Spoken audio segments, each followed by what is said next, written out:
Hey guys, in this video I'm going to show you how to create the zoom effect in CapCut PC. So first option, you can select your video you like to edit. So you can use the keyframe button, just select video, select PC, and the position and size at the right.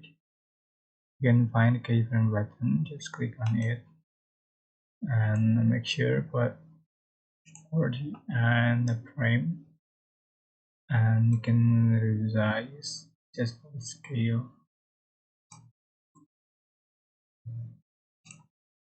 So you can see for the final result. That's it. For the second option, you can select animation and select in animation and select zoom to for duration.